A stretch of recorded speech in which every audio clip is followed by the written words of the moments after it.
Bismillahirrahmanirrahim. Assalamualaikum warahmatullahi wabarakatuh. Alhamdulillahilladzi arsala rasulahu bil huda wa dinil haqq liyudhhirahu 'ala dini kullih wa kafaa billahi shahida. Wa asyhadu an la ilaha illallah wahdahu la syarikalah iqraran bihi wa tauhidan wa asyhadu anna Muhammadan abduhu wa rasuluh. Allahumma salli ala nabiyyina Muhammad wa ala alihi wa man tabi'ahum bi ihsanin ila yaumiddin. Allahumma anfa'na bima 'allamtana wa 'allimna ma yanfa'una wa zidna ilma. Alhamdulillah, Bapak Ibu, para jamaah sekalian yang mugi-mugi senantiasa dirahmati dan diberkahi oleh Allah Subhanahu wa taala, kita bersyukur kesempatan malam hari ini kita kembali berada dalam majelis yang mulia. Mungkin majelis kita ini adalah majelis yang penuh berkah, mendapatkan limpahan rahmat dari Allah Subhanahu wa taala serta limpahan ilmu, dan mudah-mudahan semakin mengokohkan iman kita, akidah kita, dan senantiasa kita diberikan keistiqomahan. Di kesempatan malam hari ini kita masih melihat hadis yang kemarin kita bahas tentang dari kitab Riyadhus Shalihin tentang yakin dan tawakal, yaitu hadis Ibnu Abbas yang masih membicarakan tentang 70.000 orang yang masuk surga tanpa hisab dan tanpa siksa. Kemarin kita sudah menyebutkan sifat-sifatnya. Sekarang ada beberapa poin tambahan yang nanti bisa diambil dari hadis Ibnu Abbas tadi. Dan jelas hadis ini kita ulang, awalnya Nabi SAW itu menyebutkan dihadapkan kepada beliau ada sekumpulan orang dengan jumlah yang banyak. Yang pertama itu adalah kaumnya Nabi Musa alaihissalam, berarti jumlahnya juga banyak. Baru kemudian yang kedua, beliau melihat pada ufuk yang lain itu ada yang juga jumlahnya banyak dan disebutkan bahwasanya itu adalah umat Nabi kita Muhammad sallallahu alaihi wasallam. Dan disebutkan situ bahwa yang ada dari umat tadi itu ada 70.000 orang yang masuk surga tanpa hisab dan tanpa siksa. Ada 70.000 orang yang masuk surga tanpa hisab dan tanpa siksa. Di antaranya ada beberapa sifat di sini. Di antaranya disebutkan sifat yang ada setelah para sahabat ketika itu mendiskusikannya. Nabi SAW menyebutkan humul ladzina la yarkun wa la yastarkun. Mereka tidak meruqyah dan tidak meminta diruqyah. Jadi akan saya jelaskan sini ruqyah, apa yang dimaksudkan dengan ruqyah dan rinciannya. Ruqyah, Bapak Ibu sekalian, perlu pahami ruqyah itu adalah cara mengobati penyakit. Penyakit di sini bukan hanya karena kesurupan. Ini salah dipahami kalau ruqyah itu hanya untuk orang yang kemasukan jin atau kesurupan setan. Namun ini sifatnya sebenarnya lebih umum. Nabi SAW suatu saat itu pernah menderita sakit. Kemudian ketika itu beliau memegang tanah dengan jari telunjuknya ini. Sebelumnya dalam keadaan basah terlebih dahulu, yaitu ada air liur di sini. Kemudian Nabi SAW menyentuh dengan jari telunjuk ini, nyentuh tanah. Kemudian bagian yang sakit Nabi SAW sentuh. Misalnya ini bagian yang luka atau bagian yang cedera atau ada bagian yang sakit, Nabi SAW itu sentuh. Kemudian ketika itu Nabi SAW itu membaca Bismillah turbatu ardina biriqati ba'dina yushfa bihi sakimuna biisni rabbina. Yaitu Nabi SAW itu berdoa dengan nama Allah, dengan tanah kami ini, dengan menggunakan air liur dari sebagian kami. Biriqati ba'dina yushfa bihi, mudah-mudahan ini bisa menyembuhkan. Namun beliau beri catatan di sini bisa menyembuhkan dengan izin Allah Subhanahu wa taala. Dan ini juga namanya ruqyah. Padahal ini cuma luka cedera, bukan kesurupan, bukan kemasukan jin. Namun ini disebut ruqyah juga. Kemudian suatu saat Nabi SAW pernah menjenguk anggota keluarganya.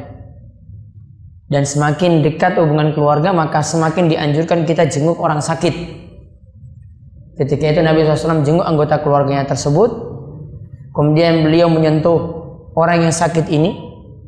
Kemudian Nabi SAW itu membaca doa, Allahumma rabban nas, azhibil bas, ishwi anta syafi, la shifa'a illa shifa'uka shifa'an, la yughadiru saqaman. Allahumma rabban nas, ya Allah Rabb manusia, sembuhkanlah penyakit orang ini. Asibil bas, ishfi, ya Allah berikanlah kesembuhan. Anta syafi, engkaulah yang maha menyembuhkan, ya Allah. La shifaan illa shifauka, tidak ada kesembuhan kecuali engkau.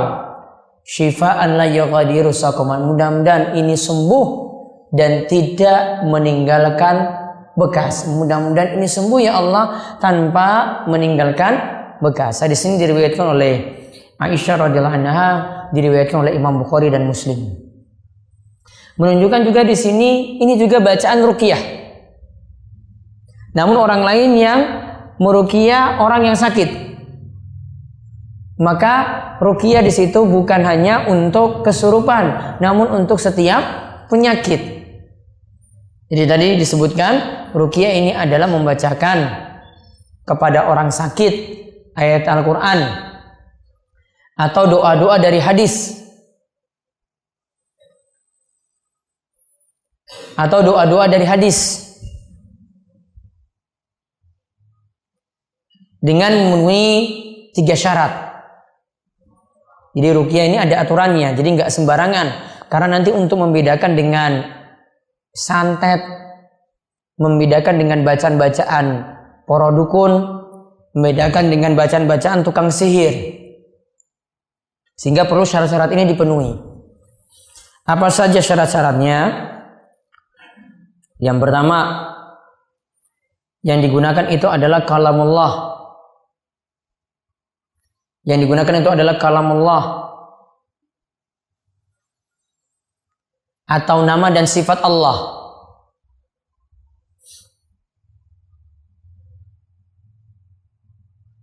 Kalamullah di sini juga termasuk nanti yang asalnya doa ruqyahnya dari hadis. Kemudian yang kedua, ayyakuna bilisanil arabi au bima yu'rafu ma'nahu min ghairihi. Menggunakan bahasa Arab atau menggunakan bahasa yang bisa dipahami. Berarti kalau mantra-mantra yang dibacakan itu ya taruhlah pakai bahasa Arab namun gak dipahami maknanya, oh berarti bisa ditebak ini bukan ruqyah.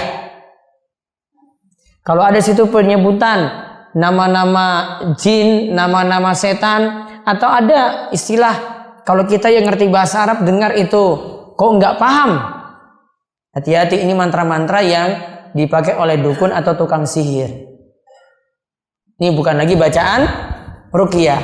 Ruqyah tadi apa? Menggunakan bahasa Arab atau bahasa yang dipahami maknanya. Berarti bisa pakai bahasa Indonesia atau bahasa yang lainnya, asalkan bisa dipahami maknanya. Kemudian yang ketiga, harus diyakini ruqyah tidak punya pengaruh apa-apa.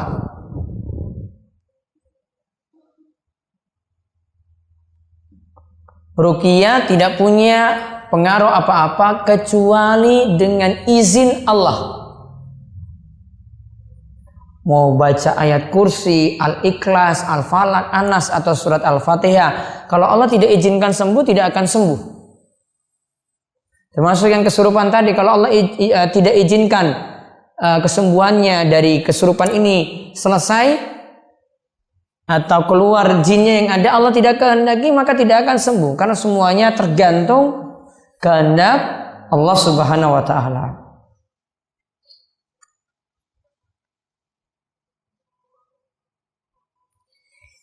Yang jelas di sini kenapa 3 syarat tadi itu dipenuhi? Karena Nabi SAW itu pernah menanyakan kepada seorang sahabat, dia itu tanya pada Rasul, wahai Rasulullah, bagaimana dengan ruqyah yang saya lakukan ini? Apakah ruqyah ini dibenarkan? Kemudian Nabi SAW itu katakan, coba tunjukkan ruqyahmu. La ba'sa birruqa ma lam yakun fihi syirk. Tidak masalah dengan ruqyah selama di dalamnya itu tidak ada kesyirikan. Nah, untuk di dalamnya tidak ada kesyirikan, 3 syarat tadi itu harus dipenuhi. Yang pertama tadi apa? Asalnya dari kalamullah atau menyebut nama dan sifat Allah, atau ditambahkan ada yang dari hadis-hadis Nabi Shallallahu Alaihi Wasallam. Yang kedua, dengan bahasa Arab atau bahasa yang bisa dipahami. Yang ketiga, harus meyakini yang ruqyah ini bisa berpengaruh dengan izin Allah. Ya, ruqyah intinya tidak punya pengaruh apa-apa kecuali dengan izin Allah. Tanpa izin Allah, ruqyah ini tidak akan berpengaruh. Nah, adapun tentang hukum ruqyah, di sini para ulama itu beda pendapat apakah ruqyah itu dibolehkan ataukah tidak. Namun yang jelas kebanyakan ulama itu membolehkan ruqyah asalkan 3 syarat tadi dipenuhi. Intinya ruqyah itu boleh asalkan 3 syarat tadi dipenuhi dengan menggunakan kalamullah atau nama dan sifat Allah, atau ada dari hadis-hadis dengan bahasa Arab atau bahasa yang dipahami, diyakini ini bisa berpengaruh hanya dengan izin Allah. Jadi menurut jumhur atau kebanyakan ulama, ruqyah itu boleh untuk semua penyakit. Namun sebagian ulama itu katakan ruqyah itu hanya boleh kalau ada yang terkena ain. Kalau ain itu istilahnya kalau orang desa itu sebut dengan sawan. Ada yang tertarik pada sesuatu. Misalnya dia lewat depan rumah kita lagi makan yang enak gitu. Dia mau minta itu sungkan sekali. Akhirnya dibatin terus. Sampai di rumah dia batin kepada anak kita, sampai anak kita itu yang masih kecil itu nangis terus-menerus dan tidak berhenti. Mau disusuin ibunya juga nggak pernah berhenti. Nah, kemudian orang tadi didatangi, kamu tuh maunya apa? Oh, ternyata tadi baru makan Indomie, dia mau Indomie tadi. Nah, diberi itu baru. Ketika itu sawannya itu kemudian hilang. Nah, ini biasanya pada orang-orang tertentu. Nah, itu istilahnya dalam bahasa Arab diistilahkan dengan ain. Jadi ada sebagian ulama itu katakan ruqyah itu cuma karena ain tadi, itu baru dibolehkan. Ditambahkan lagi kalau terkena sengatan binatang. Karena Nabi SAW itu mengatakan la ruqyata illa min ainin aw hummatin. Tidak ada ruqyah kecuali ketika orang itu kena ain atau kena hummah, kena gigitan binatang. Maka pernah dipraktekkan oleh tabi'in, suatu malam dia itu digigit binatang. Kemudian ketika itu dia minta pada orang lain untuk meruqyah dirinya. Kemudian ada yang bertanya, tadi malam itu kamu bangun gak? Ada bintang yang jatuh semalam. Dia katakan, iya saya bangun. Namun saya bangun itu bukan karena saya sholat malam. Saya bangun itu karena saya itu terkena gigitan binatang. Kemudian orang ini tanya, tabiin yang satu ini tanya, apa alasanmu kamu itu sampai meminta diruqyah orang lain? Dia menjawab bahwasanya karena Nabi SAW itu mengatakan la ruqyata illa min ainin aw hummatin. Ruqyah itu masih boleh, namun cuma untuk ain, penyakit ain. Kalau ada yang terkena ain, diruqyah, dibacakan Al-Quran atau dibacakan doa-doa saking hadis, atau karena gigitan binatang, maka dia punya landasan seperti itu. Nah, kemudian tabi'in yang satu ini bantah lagi, saya sarankan kamu enggak minta diruqyah. Lalu dibawakan hadis Ibnu Abbas yang nanti kita kaji. Dan sebagian ulama itu katakan ruqyah itu dibolehkan, namun sifatnya itu makruh. Ya, sifatnya itu makruh atau hukumnya itu makruh. Namun yang jelas kalau kita lihat hadis-hadis yang ada, pendapat jumhur atau kebanyakan ulama itu lebih tepat dalam masalah ini. Jadi ruqyah itu boleh untuk setiap penyakit. Karena tadi saya sudah sebutkan 2 hadis yang sebutkan ini untuk penyakit macam-macam. Tadi Nabi SAW ruqyah dengan menggunakan media tanah. Ya, Nabi SAW itu tangannya dalam keadaan basah dengan ada air liur di tangannya, kemudian ambil tanah ketika itu, kemudian disentuhkan pada bagian yang sakit, kemudian dibacakan Bismillahirrahmanirrahim ardina biriqati ba'dina yushfa bihi sakimuna bi isni rabbina. Ada juga doa Nabi SAW ketika jenguk orang sakit seperti itu. Ada juga doa Nabi SAW ketika ada bagian tubuh beliau yang sakit, beliau nyentuh bagian yang sakit, misalnya sakit gigi. Beliau sentuh bagian ini, kemudian beliau SAW itu baca Bismillah, Bismillah, Bismillah 3 kali. Auzubillahi wa qudrati min syarri ma ajidu wa uhadzir. Diulang sampai 7 kali. Auzubillahi wa qudrati min syarri ma ajidu wa uhadzir. Auzubillahi wa qudrati min syarri ma ajidu wa uhadzir. Auzubillahi wa qudrati min syarri ma ajidu wa uhadzir. Sampai 7 kali. Doa ini sudah ada di buku 50 doa mengatasi problem hidup kemarin. Ya, kecuali yang belum dapat. Kemarin sudah dibagikan? Ada itu, belum dibuka paling. Belum sampai Pak, paling lagi nomor 1. Belum sampai. Baca terus. Kemudian faedah yang lain lagi. Ini faedah-faedah yang saya belum sebutkan kemarin-kemarin. Kalau tadi tentang masalah ruqyah pembagiannya seperti itu ya. Syaratnya tadi ada 3. Ini kemarin saya belum sebutkan. Kenapa saya sebutkan 3 syarat tadi? Biar dibedakan dengan apa? Mantra-mantra dukun. Karena nanti mantra-mantra dukun yang dipakai bisa jadi bacaan Al-Quran awalnya, tengah-tengah sudah campur dengan nama-nama jin yang dia sebut, nama-nama apa yang biasanya jin-jin kan punya nama-nama macam-macam kalau di Imogiri kan. Ya. Nah, disebut macam-macam seperti itu. Tujuannya isti'anah, minta tolong pada jin tersebut dengan penyebutan yang dia punya masing-masing dukun tadi. Awalnya sudah Al-Quran bagus, tengah-tengahnya sudah berubah. Kalau awalnya sudah Al-Quran, tengah-tengahnya sudah berubah dan kita tidak pahami, hati-hati. Ini jangan-jangan dia pakai mantra-mantra dukun. Ya, jadi kalau ada sudah sesuatu ada yang tidak jelas, nah ini perlu dicurigai. Ini bukan bacaan ruqyah. Contoh juga kalau kita punya bacaan-bacaan Arab, tulisan-tulisan Arab, kita sudah sulit baca. Apalagi cuma kumpulan huruf-huruf, cuma hamzah, ain, ghain, shad. Terus mau rangkai pun nggak bisa. Maka hati-hati, ini bukan lagi berupa bacaan Al-Quran, namun masuk dalam yang disebut dengan raja-raja. Ya, itu pembuatannya ada sendiri loh itu cara buatnya. Ya, kalau orang pingin sugih, ingin tempuh ritual pesugihan, ada untuk cara membuat raja-raja tadi. Itu nggak sembarangan orang nulis itu. Itu mesti puasa mutih dulu, kemudian dia nulis tadi pelan-pelan. Ya, cuma orang-orang tertentu yang bisa. Mau belajar sudah pandai tulisan Arab pun itu belum tentu itu. Ya, jadi kalau tulisannya sudah pakai Arab, namun sudah nggak bisa kita baca, kita nggak bisa rangkai katanya juga. Ini apa kok cuma hamzah, ain, ghain?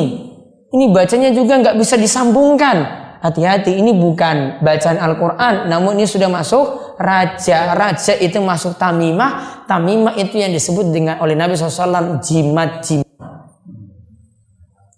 Ya, ini yang disebut oleh Nabi SAW dengan jimat-jimat. Man ta'allaqa tamimatan faqad asyrak. Siapa yang gantung jimat-jimat? Ya contohnya tadi raja-raja. Kadang kalau ada warung makan pas masuk jenengan nggak lihat, pas di balik pintu, wah ada tulisan-tulisan Arab. Ini bukan tulisan ayat kursi loh. Kalau itu tulisan ayat kursi atau tulisan surat Al-Fatihah, para ulama bersisi pendapat, iya. Karena sebagian ulama itu menganggap ada tulisan Arab ini, walaupun keyakinannya sebagai jimat untuk ngalap berkah, untuk melindungi diri, walaupun kita katakan itu jimat, sebagian ulama masih boleh. Ya, sebagian ulama itu masih boleh. Apalagi ulama-ulama Syafi'iyah. Di antaranya Imam Nawawi Al-Bantani dalam penjelasan beliau ketika bahasa Finatun Najah, seolah-olah beliau tidak membantah adanya jimat dari bacaan Al-Quran. Namun masalahnya ada yang pakai tulisan Arab tidak bisa kita baca. Nah, ini hati-hati. Masuk lihat, wah ini kok warung ini pakai tulisan Arab seperti itu. Mau lihat rangkaiannya, ada yang bentuknya sudah gambar orang, namun itu pakai tulisan Arab. Pernah lihat nggak kayak gitu? Ada yang gambar harimau, itu rangkaian tulisan Arab juga. Bisa baca nggak? Ya nggak bisa. Muter-muter aja, ini apa bacanya? Sulit sekali dibaca. Maka pahami itu raja, dan raja itu termasuk jimat. Itu yang disebut oleh Nabi SAW dengan tamimah. Sedangkan tadi yang diperselisihkan cuma kalau berupa bacaan Al-Quran. Namun yang lebih tepat, bacaan Al-Quran juga tidak boleh dijadikan jimat. Karena nanti bentuknya yang pertama, orang akan melegalkan, membolehkan untuk jimat-jimat yang lainnya. Wah, kalau jimat dari Al-Quran boleh, nggak apa-apa saya pakai jimat dari ini seperti ini, seperti ini. Akhirnya membawa kepada jimat yang lebih parah. Kemudian juga jimat ini yang berupa bacaan Al-Quran tadi bisa dilecehkan. Orang nggak pahami kalau masuk kamar mandi itu mesti melepas mushaf taruh di luar kan? Atau ayat-ayat Al-Quran tidak boleh masuk dalam kamar mandi. Karena ini keyakinannya jimat, dia pakai saja dalam kamar mandi. Akhirnya melecehkan ayat Al-Quran. Makanya baiknya tidak dibolehkan juga jimat dari ayat-ayat Al-Quran. Dan ayat Al-Quran memang fungsinya bukan seperti itu. Ayat Al-Quran itu dibaca, dipahami, ditadaburi. Kalau sudah pahami, mentadaburinya, menguasai makna-maknanya, dan kita renungkan, diamalkan. Al-Quran fungsinya seperti itu. Bukan jadi sesuatu yang cuma jadi pajangan. Kalau jadi pajangan, kira-kira setan takut nggak? Dulu mungkin pernah nonton film vampir, tahu? Itu kalau orang Cina itu punya, lihat vampir cuma tempel saja tulisan Cina di sini kan, setannya nggak gerak kan? Diam aja kan? Diam. Ini nggak bisa, kalau mau praktek itu nggak bisa seperti itu. Baca Al-Quran cuma ayat kursi dia pegang, setan datang terus ditempel di situ, nggak akan terpengaruh apa-apa. Sama seperti taruh di rumah kita, kalau di rumah dipajangkan ayat kursi, namun dalam rumah nggak pernah ada sholat, nggak pernah maca Quran, nggak pernah ada zikir, rumahnya jadi seperti kuburan. Ya, tempat nongkrongnya setan di situ. Ya, tempat nongkrongnya setan di situ. Walaupun ada bacaan-bacaan Al-Quran yang dia pajang, kalau tidak baca tidak ada manfaat. Ya, kalau tidak baca tidak ada manfaat. Maka harus tahu kemanfaatan Al-Quran itu seperti apa. Kemudian faedah yang lainnya lagi, hadis 70.000 orang tadi menunjukkan ada keistimewaan dari Nabi Shallallahu Alaihi Wasallam, yaitu umat Nabi Muhammad Shallallahu Alaihi Wasallam itu banyak. Padahal beliau adalah Nabi yang paling terakhir, namun memiliki umat yang paling banyak, lebih banyak daripada umatnya Nabi Musa alaihissalam. Di samping itu ada beberapa keistimewaan dari Nabi SAW juga yang tidak didapati pada Nabi yang lainnya. Ada di sini disebutkan oleh para ulama macam-macamnya. Selain tadi ya umatnya banyak, ada yang kedua, ada beberapa hukum yang cuma diistimewakan pada Nabi Shallallahu Alaihi Wasallam, pengikutnya tidak. Ada beberapa hukum yang khusus untuk Nabi Shallallahu Alaihi Wasallam dan pengikutnya itu tidak. Tidak jadi amalan bagi pengikutnya. Kita-kita ini tidak. Contohnya, Nabi SAW itu tidak menerima sodakoh. Diberi infak gak boleh. Namun kalau diberi hadiah, Boleh. Apa perbedaan sedekah dan hadiah? Kalau hadiah kita berikan pada orang lain, pingin balasan nggak? Hadiah, kita beri dia sesuatu, ada nggak ingin mudah-mudahan nanti saya diganti juga lah besok. Saya sekarang traktir dia bakso. Besok juga pingin. Nanti kalau dia ada uang, dia traktirin saya juga bakso. Itu kan hadiah namanya ya. Kalau sedekah itu tidak minta balasan. Beri, ya beri. Ini orang miskin kita beri, kan nggak mungkin kita minta balasan orang miskin balas kita. Nah itu namanya sedekah, bentuknya itu takarrub ilallah, untuk mendekatkan diri pada Allah dengan cari pahalanya. Caranya seperti itu. Nabi SAW sedekah tidak boleh terima. Termasuk juga di sini seluruh keturunan Nabi SAW. Seluruh keturunan Nabi SAW juga tidak boleh menerima sedekah. Kalau hadiah boleh. Sedekah tidak boleh. Zakat termasuk di dalamnya. Zakat juga tidak boleh. Contoh lagi yang jadi kekhususan bagi Nabi SAW.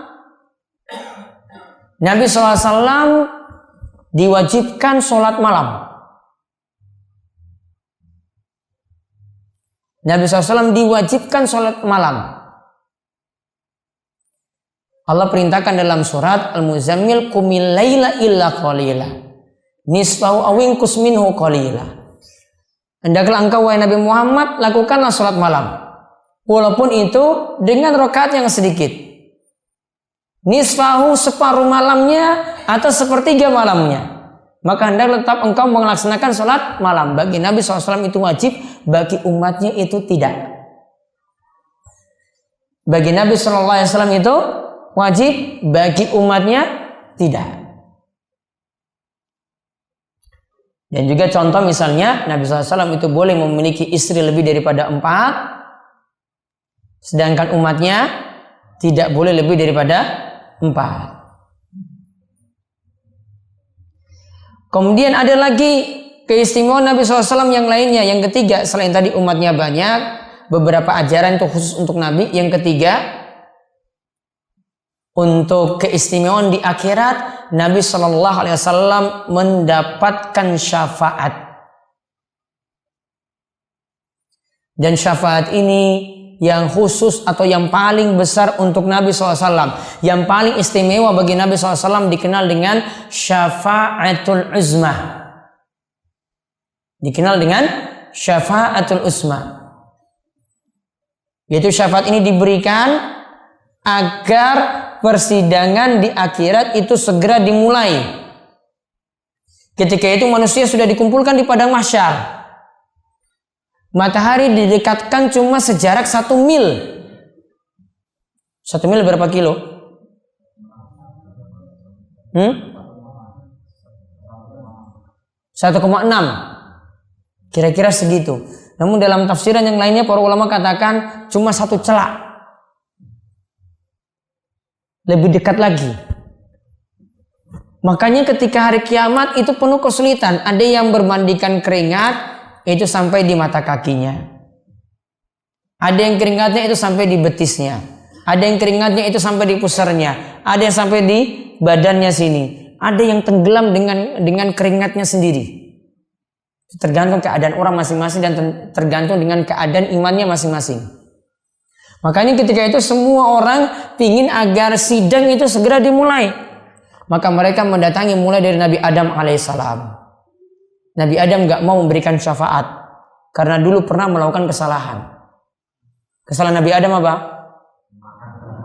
Memakan buah khuldi sehingga dikeluarkan dari surga. Kemudian yang kedua Nabi Nuh. Nabi Nuh juga tidak mau memberikan syafaat. Kenapa Nabi Nuh tidak memberikan syafaat? Punya kesalahan juga. Apa kesalahannya? Dia mendoakan anaknya yang kafir. Ketika anaknya itu ingin menyelamatkan dari air banjir bandang yang besar, dia naik ke gunung. Kemudian ketika itu dia sudah tidak terselamatkan, Nabi Nuh meminta pada Allah supaya anak ini dosa-dosanya itu diampuni. Kesalahan Nabi Nuh karena mendoakan anaknya sendiri yang bukan dalam keadaan muslim. Tidak boleh. Kalau sudah mati tidak boleh. Maka dia tidak mau memberikan syafaat. Lalu datang kepada Nabi Ulul Azmi yang lainnya sampai pada Nabi Isa alaihissalam. Kemudian Nabi Isa katakan, Nabi Isa tidak sebutkan kesalahannya, Pak. Namun Nabi Isa cuma mengatakan, kamu atau kalian pergi kepada Nabi yang terakhir, yaitu Nabi Muhammad Sallallahu Alaihi Wasallam. Akhirnya umat ketika itu datang kepada Nabi Muhammad Sallallahu Alaihi Wasallam, minta pada Nabi Muhammad, minta pada Allah supaya sidang ini segera dimulai. Kemudian Nabi SAW menghadap Allah, memuji Allah. Kemudian Nabi SAW sujud. Kemudian Allah itu katakan, sekarang engkau bisa memberikan syafaat kepada umatmu. Dan yang dimaksudkan sini adalah seluruh umat ketika itu, muslim maupun kafir, semua mulai persidangan saat itu. Ini satu-satunya syafaat yang dibolehkan untuk orang kafir semuanya, dikenal dengan syafaatul uzma. Ini diberikan hanya untuk Nabi kita Muhammad Sallallahu Alaihi Wasallam. Ada syafaat lagi yang khusus untuk Nabi, seperti syafaat untuk masuk surga pertama kali. Ini juga syafaat yang khusus untuk Nabi kita Muhammad Sallallahu Alaihi Wasallam. Ada juga syafaat yang khusus untuk Nabi, yaitu syafaat untuk pamannya Abu Thalib supaya siksaannya di neraka itu diperingan. Dan tidak ada orang kafir seperti Abu Thalib yang siksanya itu diperingan. Diperingannya itu cuma terompahnya saja yang kena api neraka, namun sayangnya kepalanya juga ikut mendidih. Itu siksaan yang paling ringan. Sudah dapat syafaat itu dari Nabi. Namun diperingan cuma sampai segitu, tidak keluar dari neraka. Namun dapat keringanan semacam tadi. Nah, ini juga keistimewaan bagi Nabi kita Muhammad Sallallahu Alaihi Wasallam. Kemudian keistimewaan yang lainnya lagi, yang keempat, Nabi diberikan keistimewaan juga dalam urusan dunia. Beliau adalah orang yang paling benar perkataannya. Asdaqun nasi hadisan. Orang yang paling jujur perkataannya. Di kehidupan sehari-hari kalau bermuamalah dengan beliau, berbisnis dengan beliau, berdagang dengan beliau, beliau orang yang paling jujur. Ketika menyampaikan sesuatu termasuk wahyu juga demikian. Beliau sampaikan begitu saja, tidak pernah mengkhianati wahyu yang diberikan kepada umatnya. Ini keistimewaan juga Nabi Shallallahu Alaihi Wasallam. Juga ada keistimewaan bagi beliau yang kelima, beliau diberikan mukjizat. Yang jelas mukjizat paling besar itu Al-Quran. Namun ada mukjizat lagi bagi Nabi Shallallahu Alaihi Wasallam, dan ini telah terjadi di masa beliau, yaitu terbelahnya bulan. Bulan dulu pernah terbelah. Dan dibuktikan dalam surat Al-Qamar juga disebutkan, iqtarabatis sa'atu wansyaqqal qamar. Kiamat itu sudah semakin dekat dan bulan itu sudah terbelah. Dan itu sudah terjadi di masa Nabi Sallallahu Alaihi Wasallam, dan itu diantara tanda-tanda kiamat yang sudah muncul. Dan itu jadi mukjizat Nabi Sallallahu Alaihi Wasallam. Kemudian ada yang terakhir, kekhususan bagi Nabi Sallallahu Alaihi Wasallam, dilihat dari perilaku beliau atau gerak-gerik beliau setiap hari. Di antara keistimewaan beliau, beliau kalau jadi imam sholat, beliau bisa melihat tetap menghadap kiblat. Beliau bisa tahu keadaan jamaah di belakang tanpa membalikkan muka. Bisa melihat apa yang dilakukan oleh orang-orang di belakangnya tanpa menghadap ke jamaah. Namun ini tidak bisa dilakukan oleh para imam sekarang. Kalau melihat safnya itu belum lurus, ya imamnya harus balik. Kalau melihat safnya itu belum rapat, maka imamnya itu harus balik, lihat jamaah. Ini lihat, ini sudah lurus apakah belum? Sudah pundak ketemu pundak, kaki ketemu kaki ataukah belum? Karena yang diperintahkan dalam sholat. Kalau mau praktekkan seperti Nabi, itu cuma khusus Nabi.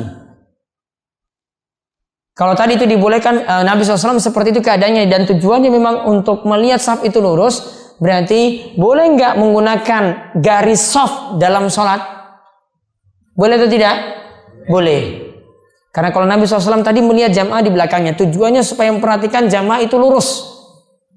Nah kalau sekarang alat bantunya boleh menggunakan garis soft.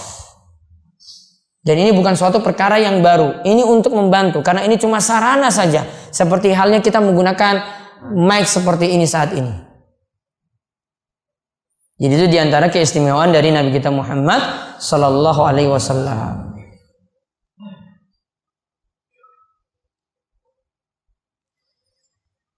Kemudian di antara faedah hadis tadi juga kita dapat ambil kesimpulan tentang keutamaan yakin dan tawakal. Karena kuncinya dari orang yang masuk surga tanpa hisab dan tanpa azab itu adalah pada tawakalnya orang tersebut pada Allah Subhanahu wa taala. Dan ingat yang namanya tawakal itu separuh agama. Karena dalam agama kita itu sudah disebutkan dalam surat Al-Fatihah, agama kita atau ajaran Islam pokoknya itu cuma pada dua perkara. Yaitu pada kalimat iyyaka na'budu wa iyyaka nasta'in. Iyyaka na'budu wa iyyaka nasta'in. Itu kunci agama di situ. Iyyaka na'budu, kita hanya beribadah pada Allah saja. Iyyaka nasta'in, kita hanya meminta tolong pada Allah Subhanahu wa taala saja. Nah, iyyaka na'budu di sini wujudnya dengan kita terus mendekatkan diri pada Allah, bertobat, kembali pada Allah Subhanahu wa taala. Wujudnya. Sedangkan meminta tolong pada Allah wujudnya tawakalnya penuh, ketergantungan hatinya itu penuh pada Allah Subhanahu wa taala. Maka orang yang tawakal itu sudah dapat separuh dari ajaran pokok agama ini. Karena ajaran pokok dalam agama ini cuma pada ayat iyyaka na'budu wa iyyaka nasta'in. Itu ajaran pokok dari agama ini. Kalau dua ini tidak ada, orang tidak disebut lagi muslim. Dia tidak beribadah pada Allah, tidak mau minta tolong pada Allah, tidak lagi disebut muslim. Syaratnya disebut muslim harus iyyaka na'budu, beribadah hanya pada Allah. Kemudian iyyaka nasta'in, meminta tolong hanya kepada Allah Subhanahu wa taala. Itu baru disebut muslim yang sejati. Jadi kalau meminta tolongnya masih kepada dukun, masih bergantung pada jimat-jimat, masih bergantung pada, ya nanti kita sebut juga di sini diantaranya tatayur, beranggapan sial, pesimis pada sesuatu, itu tawakalnya kurang. Maka iyyaka nasta'innya itu berkurang. Peluang untuk masuk 70.000 orang tadi juga semakin berkurang. Maka tawakalnya itu diperkuat.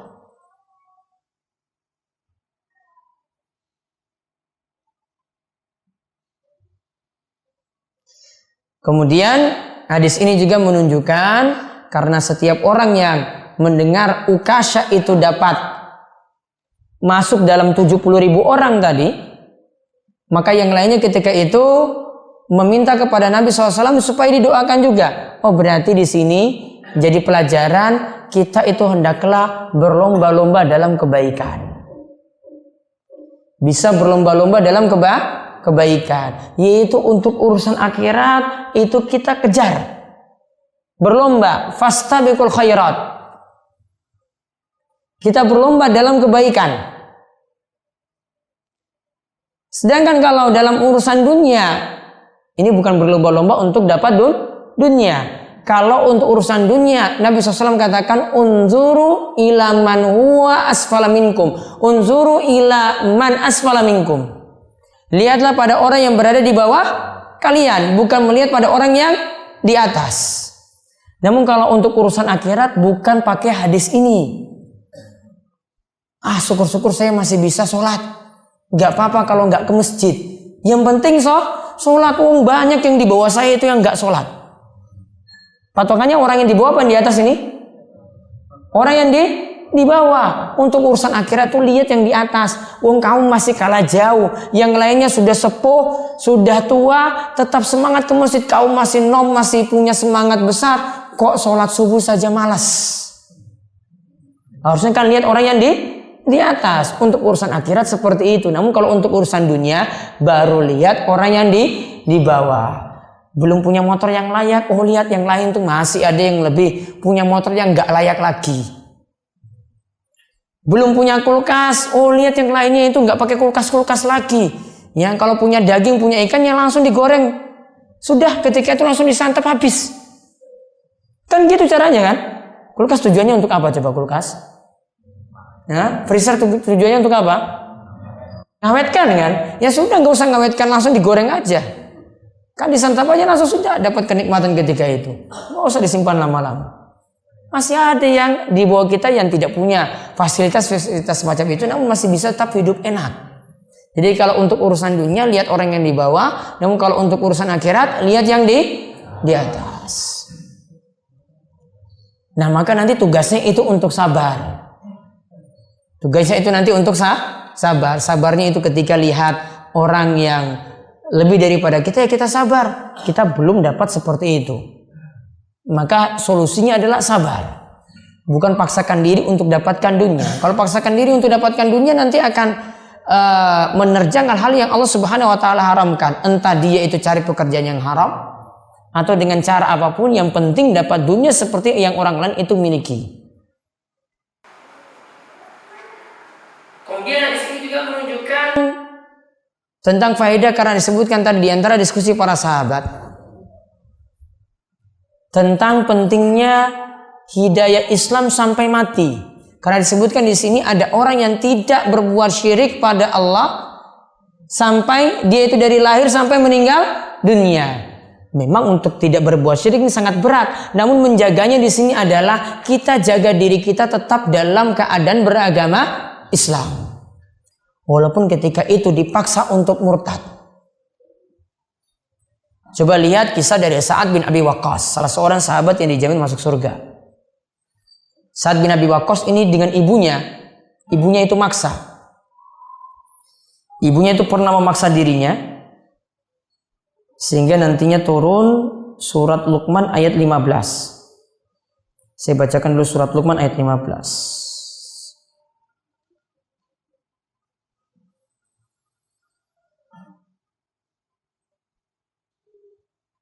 Wa in jahadaka ala an tusyrika bima laysa laka bi'ilm fala tuti'huma wa sahibuhuma fid dunya ma'rufa. Jika orang tuamu itu memaksamu untuk berbuat syirik, orang tuamu memaksamu untuk berbuat syirik dan kamu tidak punya ilmu dalamnya, fala tuti'huma, maka janganlah taati orang tua tersebut, namun tetaplah bergaul dengan keduanya dengan cara yang ma'ruf, dengan cara yang baik. Kesimpulannya apa berarti di sini? Tetap berbuat baik pada orang tua, namun tidak boleh taat kalau diperintahkan untuk maksiat, tidak boleh taat kalau diperintahkan untuk berbuat syirik. Sa'ad bin Abi Waqqas, coba lihat bagaimanakah beliau punya usaha keras untuk tetap mempertahankan agamanya walaupun ditentang oleh ibunya yang ketika itu minta supaya Sa'ad itu keluar daripada Islam. Ibunya ketika itu paksa Sa'ad bin Abi Waqqas. Ibunya bilang, saya tidak mau makan, tidak mau minum sampai kamu mau kembali lagi kepada ajaran nenek moyangmu, sampai kamu mau kembali kepada ajaran nenek moyangmu. Dan ketika itu ibunya untuk membuat Sa'ad bin Abi Waqqas itu keluar dari Islam, ibunya tidak makan 3 hari 3 malam, juga tidak minum. Kalau kita seperti ini, mungkin sebagian kita sudahlah, saya demi ibu, saya murtad saja nggak apa-apa. Sa'ad bin Abi Waqqas bilang pada ibunya, Bu, kalau kamu punya 100 nyawa pun bolak-balik mau paksa saya seperti itu, saya nggak akan turuti kamu. Dia bilang tadi berapa nyawa? 100. Artinya bolak-balik nanti ibunya mati gara-gara ini, minta supaya satu keluar dari Islam, mati lagi sampai 100 kali, tidak akan diikuti oleh Sa'ad. Kamu punya pilihan ya wahai ibuku, kamu punya pilihan, kamu sekarang mau makan atau tidak makan. Dia malah bilang ibunya, kamu punya pilihan sekarang mau makan atau tidak makan sama sekali. Akhirnya karena pilihan dari anaknya seperti itu, ibunya kemudian makan. Kalah kan dengan anaknya kan? Kalah dengan anaknya. Dan memang tidak boleh taat dalam masalah ini. Tetap pertahankan walaupun tadi didesak ibunya dengan cara ibunya itu mogok makan. Oh, ini berarti dapat pelajaran juga. Orang-orang yang mogok makan ini biasanya tradisi non-muslim yang dia ikuti. Ya, kalau mogok makan sedikit-sedikit gajinya nggak dinaikkan kemudian mogok makan. Nah, ini tradisi orang musyrik dulu diikuti juga. Sama seperti ibunya Sa'ad bin Abi Waqqas tadi. Nah, pelajaran yang bisa diambil, coba lihat mau dipaksa bagaimanapun, tetap kalau mau mempertahankan Islam ya perjuangannya seperti ini. Walaupun yang maksa tadi siapa? Ini bukan orang yang jauh. Ini dalam satu rumahnya sendiri, oleh ibunya sendiri. Sa'ad bin Abi Waqqas tetap mempertahankan dirinya, tetap di atas Islam. Sampai ketika turunlah ayat ini, surat Luqman ayat 15. Kalau engkau dipaksa oleh ibumu untuk berbuat syirik kepada Allah, maka jangan ditaati, namun tetap berbuat baiklah kepada keduanya. Wallahu a'lam bishawab. Itu yang kita kaji untuk kesempatan malam hari ini. Monggo jika ada pertanyaan kami persilahkan. Waalaikumsalam warahmatullahi wabarakatuh.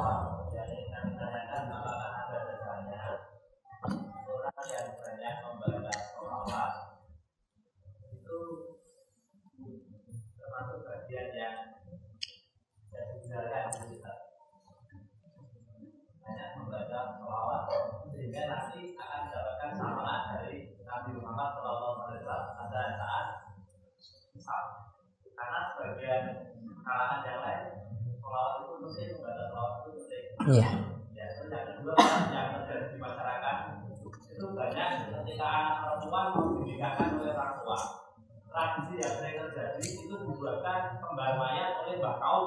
Iya. Nah, kalau itu ditolak, orang tuanya malah bilang, "Wes kali ini no, kami."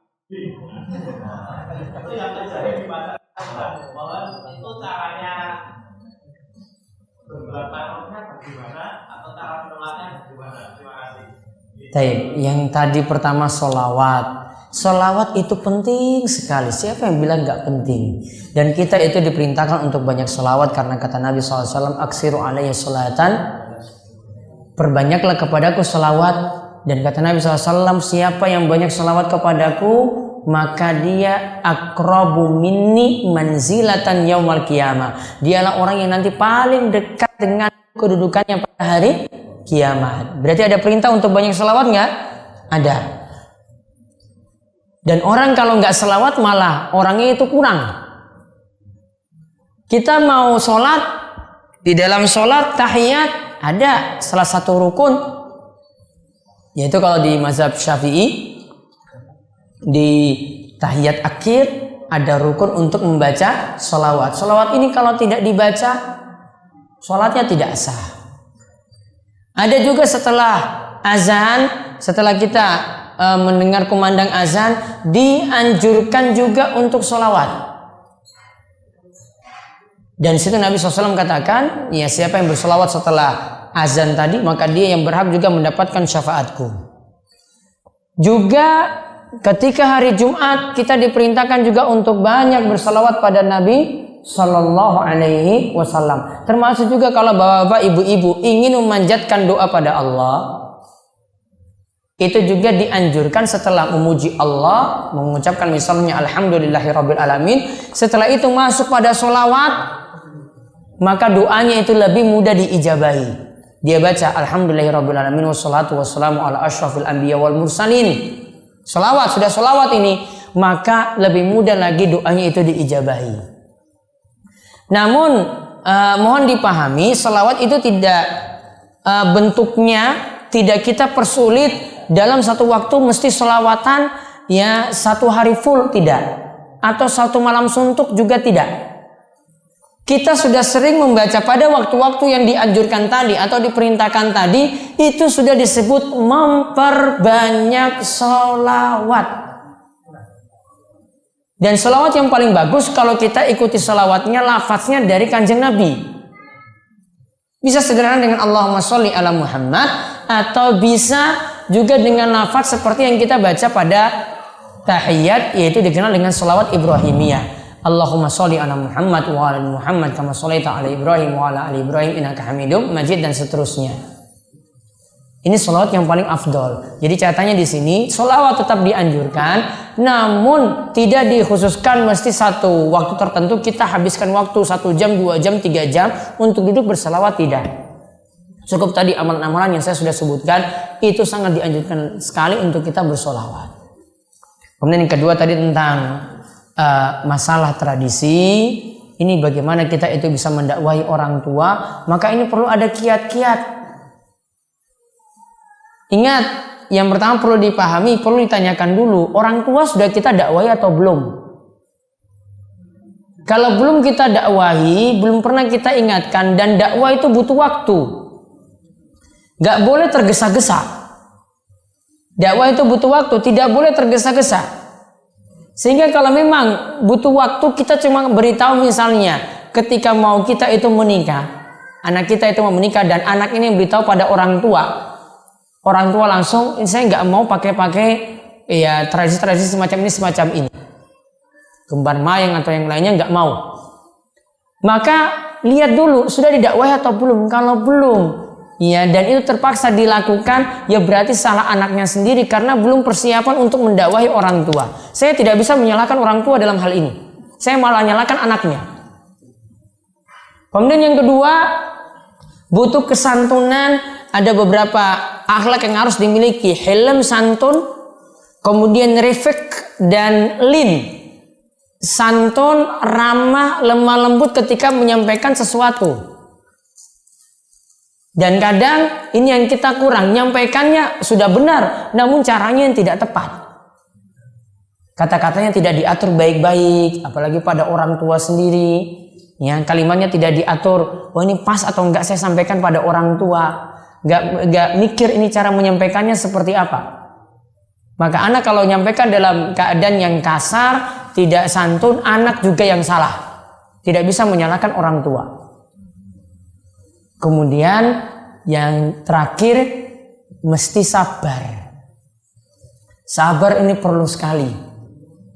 Sabar ini mulai kita bangun, ya harus banyak dilatih. Dan perlu dipahami bahwasanya kalau sudah mendakwahi orang lain, itu barangkali dakwah kita tidak diterima. Sehingga butuh waktu proses yang mesti kita sabar ketika itu.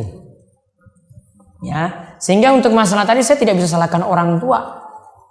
Orang tua sebenarnya kita yang terlambat memberitahu. Coba kalau 2 tahun, 3 tahun sebelumnya kita beritahu pelan-pelan. Minimal suruh datang ngaji dulu lah. Bareng-bareng ngaji di sini bareng-bareng. Sinau hadis, sinau Quran, pahami Al-Quran, pahami hadis. Kalau sudah seperti itu enak kan kalau disampaikan. Dan orang tua akan lebih dengar apa yang akan kita sampaikan. Termasuk anak nyampaikan juga seperti itu, akan dengar. Namun kalau ini acaranya mau besok, terus pagi-pagi sudah beritahu pada orang tua, pokoknya saya maunya seperti ini. Ya nanti jawabannya tadi seperti bapak. Kalau kamu gak mau ikut ya sudah, gak usah nikah. Malah anaknya jadi susah. Kenyataannya seperti itu yang saya sebutkan. Anak-anak yang pingin mengikuti syariat, namun tidak tahu kalau sebelumnya ini dia sudah salah jalan terlebih dahulu. Ya, jadi kapan-kapan itu perlu diajarkan tentang masalah cara mendakwai orang lain. Ini butuh tahapan-tahapan seperti tadi. Tahapannya banyak sekali. Dan semuanya butuh proses. Gak mungkin langsung jadi.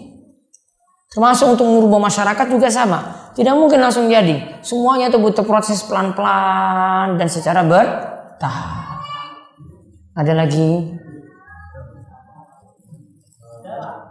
Sebentar ini. Assalamualaikum.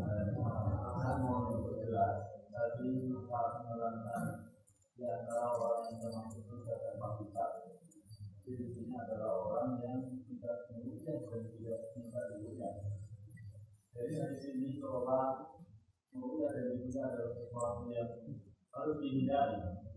Tapi ternyata dalam penjelasan berikutnya juga ulama akan membolehkan, Nabi sendiri sudah melakukan. Nah, sebenarnya bagaimana? Nah, ini sebenarnya saya sudah jelaskan pada pertemuan pekan lalu. Mungkin panjenengan belum datang kemarin. Nah, meruqyah dan diruqyah di sini yang jelas lafaz layar kun meruqyah ini lafaznya dhaif, tidak dipakai. Yang tepat di sini lafaznya cuma tidak meminta diruqyah orang lain.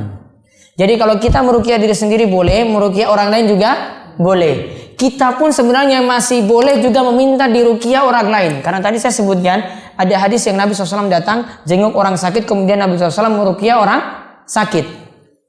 Berarti meruqyah orang lain kan? Meruqyah orang lain.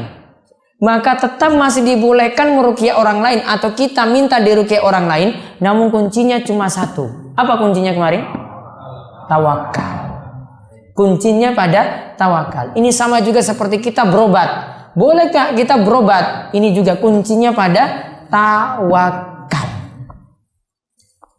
Ya. Wassalamualaikum.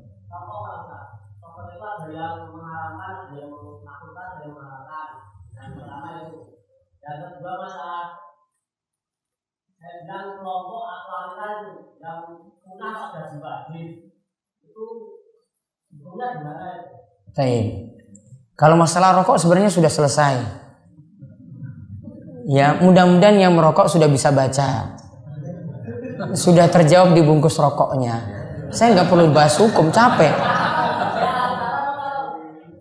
Jenengan coba, di sekarang bungkus rokok tulisannya apa coba? Apa tulisannya?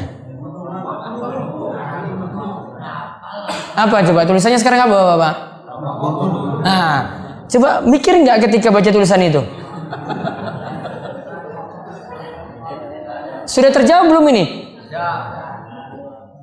Jenengan sudah bisa, kalau sesuatu misalnya ini ada tulisan ini, nggak boleh diminum, kamu mati. Sama ini, misalnya ini ya, gelas ini ya, jangan diminum, ini racun. Haram nggak kalau diminum? Haram atau tidak kalau diminum? Ya sudah tahu jawabannya. Masa sudah ditulis ini racun, mati kalau kamu minum. Berarti hukumnya apa kalau minum? Haram atau makruh? Nih, wes ngerti kok. Masa saya perlu terangkan panjang lebar lagi? Saya nggak mau terangkan panjang lebar karena diberitahu dalil pun tetap nanti ngeyel-ngeyelan juga. Iya. Dan satu nasihat saya saja. Ini nanti renungkan kalau di rumah, coba renungkan baik-baik. Ya, nanti ibu-ibu bisa nasihati suaminya juga. Ya, bisa nasihati suaminya.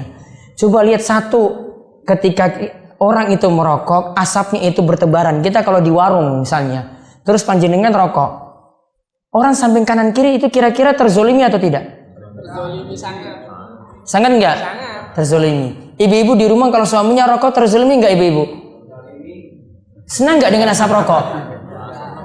Saya yakin enggak ada yang senang dengan asap rokok. Pernah nggak tahu kalau orang yang dizolimi itu kalau dia berdoa, doanya itu mudah diijabahi oleh Allah?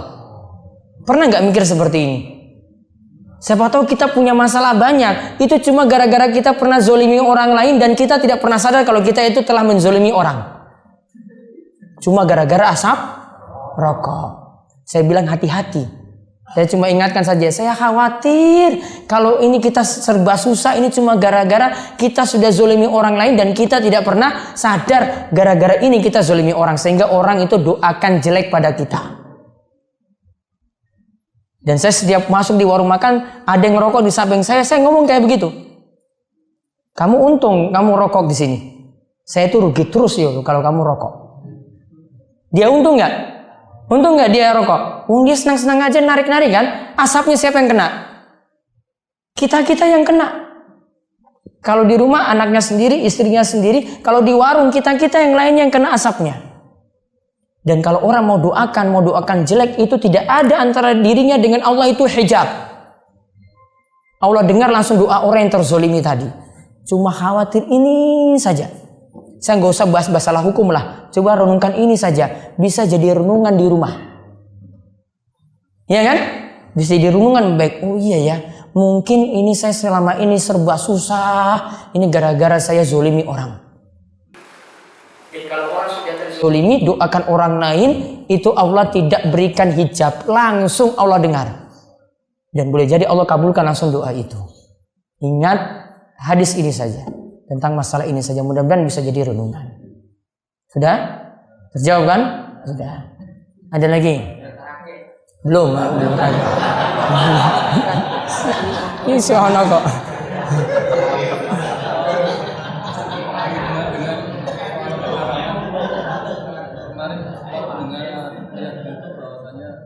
arisan itu yang dapat memberi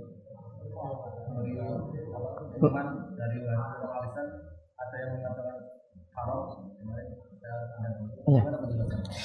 karena masih banyak ibu yang merasa habis beli tapi pakai duitnya banyak sekali. Ini berarti arisan di rumah-rumah.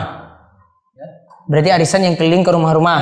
Boleh atau tidak? Sekarang saya tanya, ada nggak? Apakah mesti arisan itu pakai makan seperti itu di rumah? Saya misalnya ada bapak kumpul di masjid, kemudian kita setor 100.000, 100.000, nggak ada makan-makan di sini. Kemudian nanti ada yang dapat, ya, ada yang dapat ketika itu. Ini boleh atau tidak? Pakai makan nggak di sini? Enggak. Maka perlu digarisbawahi baik-baik, arisan itu tidak dipersyaratkan harus beri makan.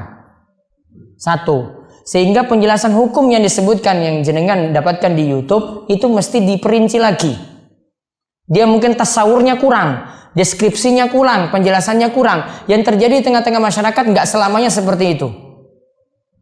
Sehingga yang tepat kalau yang jadi pendapat kami, arisan masih boleh. Arisan itu masih boleh. Sifatnya kalau yang dapat duluan berarti berikutnya utang. Iya kan?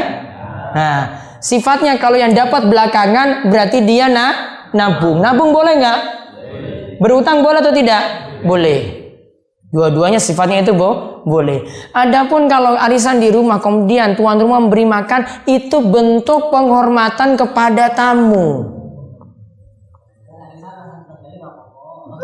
Ya, itu bentuk penghormatan pada tamu. Namun bentuk arisan nggak mesti seperti itu. Wah, buktinya kalau ibu-ibu arisan di masjid saya nggak usah pakai makan-makan juga tetap jalan kok. Sering nggak lihat kayak gini? Iya kan? Iya. Saya nganggap enggak.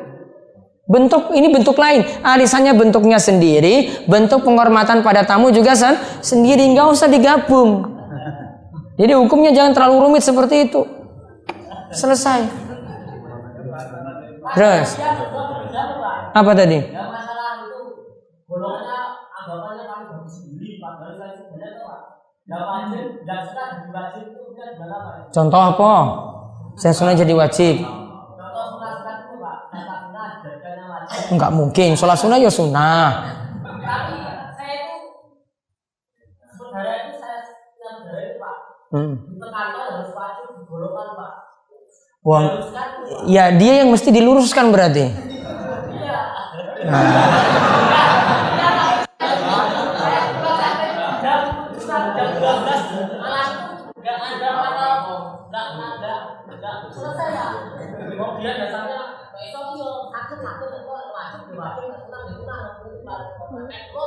Tapi saudara saya itu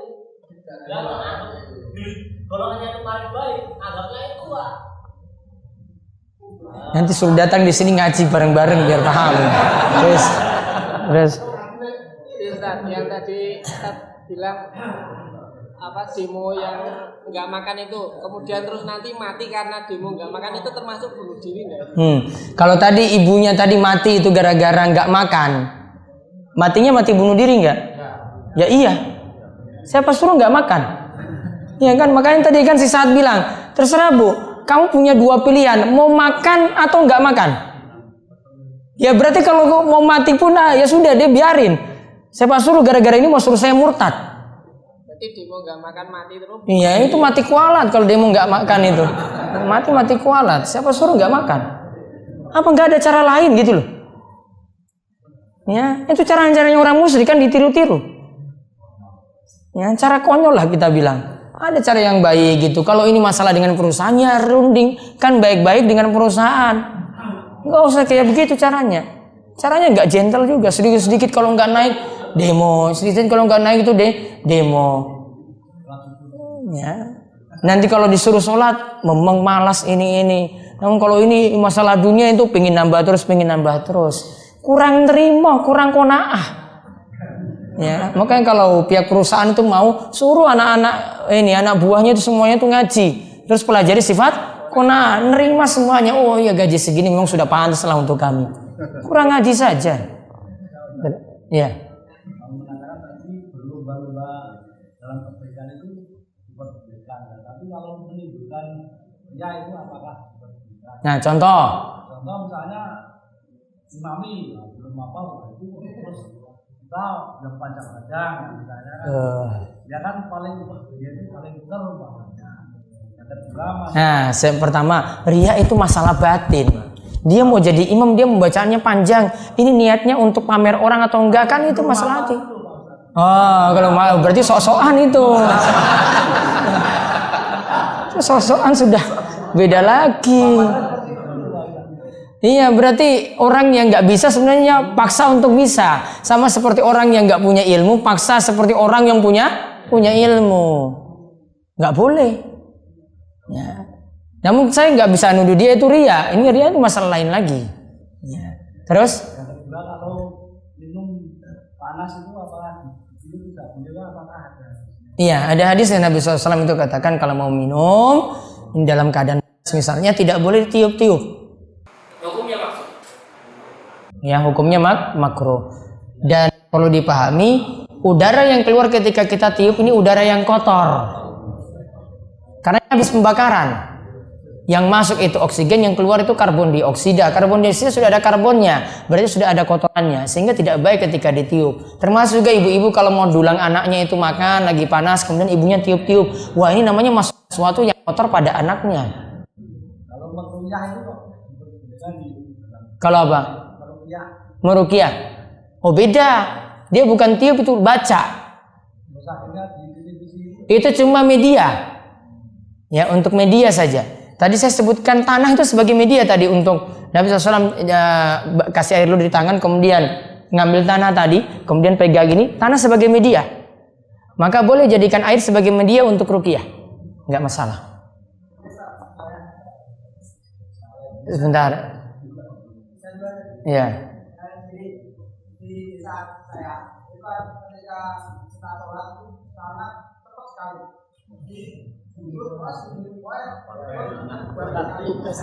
Banter sekali ya. Kemudian ketika itu kan kita tidak khusyuk ya. Si imam masih sudah kita sampaikan sholat benar, tapi masih tetap. Kemarin pengalaman waktu sholat. Jenengan punya kuasa apa di masjid? Hah? Ada nggak orang yang bisa lengserkan imam itu?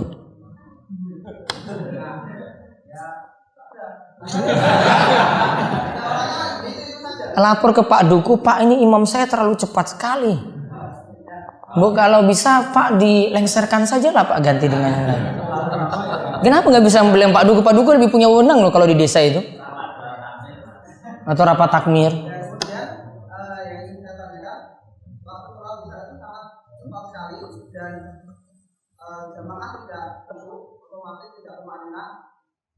Itu hukumnya bagaimana? Kita bisa boleh mengulang sholat atau bagaimana? Karena sholatnya sudah tidak khusyuk. Kalau saya nggak mau sholat di belakang imam itu tadi. Kalau saya bisa ngomong, saya ngomong sama yang punya kuasa. Pak Duku mungkin bisa ingatkan. Kalau jenengan mungkin nggak didengar. Namun kalau dengan Pak Duku langsung ngomong. Ini jamaah semua pada protes nih. Lama-lama nanti demo. Ya, baiknya imamnya itu diganti. Saran saya seperti itu. Kalau mau yang nggak sholat di belakang dia, cari imam di masjid yang lain. Malah jenengan yang jadi imam harusnya. Sudah? Ya. Sudah, ini yang terakhir aja sudah.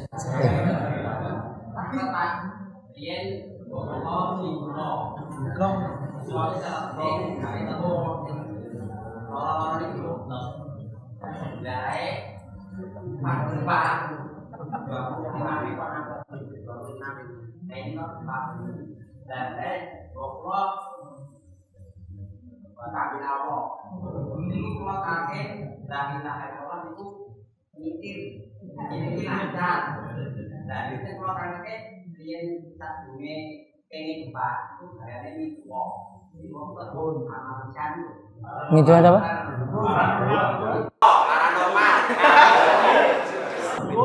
Oh, oke ya, terus. Terakhirnya dia bicara ilaha illallah. Saya kaget baca harinya ataunya itu itu termasuk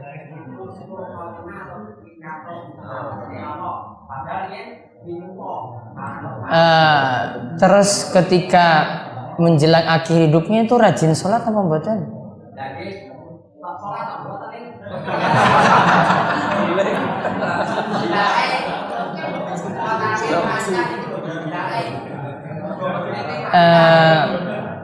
Ya mudah-mudahan itu tanda beliau itu tobat, dan mudah-mudahan tobatnya itu diterima, dan mudah-mudahan yang keadaan mati seperti itu husnul khotimah. Ya, mudah-mudahan seperti itu. Dan tanda-tandanya tadi sudah lancar mengucapkan la ilaha illallah satu, kemudian ada keringat ketika meninggal dunia karena ada riwayat yang menyebutkan seperti itu.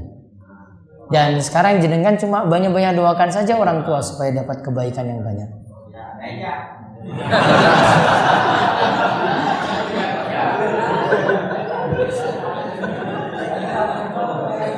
Ya tadi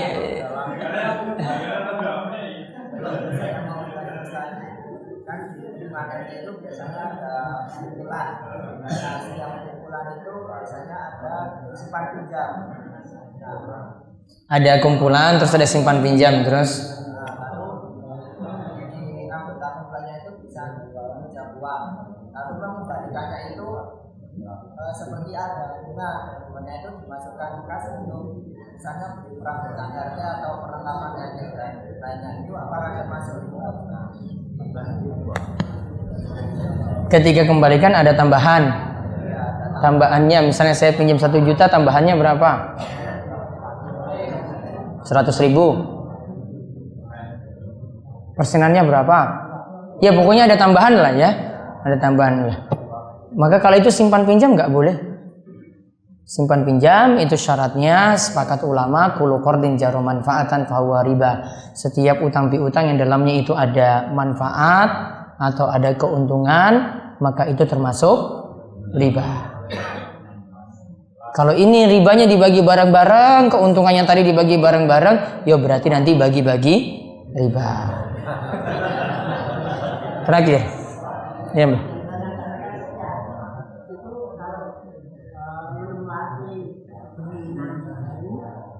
Menempati bangunan baru. Cukup kalau menempati bangunan baru, yang pertama ketika masuk itu sholat kalih rokaat, karena masuk situ sholat kalih rokaat maka setan dari luar itu tidak akan masuk. Kemudian yang kedua dianjurkan baca surat Al-Baqarah. Dianjurkan baca surat Al-Baqarah. Namun nggak perlu bareng-bareng, nggak perlu ngumpul orang banyak. Dengan saya cukup baca. Biasakan seperti itu dan biasakan di rumah itu sholat sunnah, maka nanti di dalam rumah itu akan penuh keberkahan dan penuh cahaya dan setan itu akan keluar dari rumah tersebut. Tidak ada amalia khusus, tidak ada. Ya, amalia khusus tidak ada. Cuma seperti itu caranya. Ada sholat 2 rakaat ketika masuk rumah, kemudian rajin baca surat, terutama surat Al-Baqarah, dan perbanyak sholat sunnah di rumah tersebut. Iya Pak, terakhir. Waalaikumsalam warahmatullahi wabarakatuh.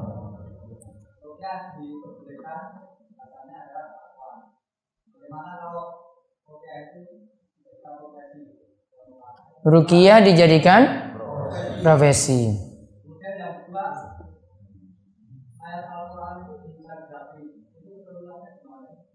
Ayat Al-Quran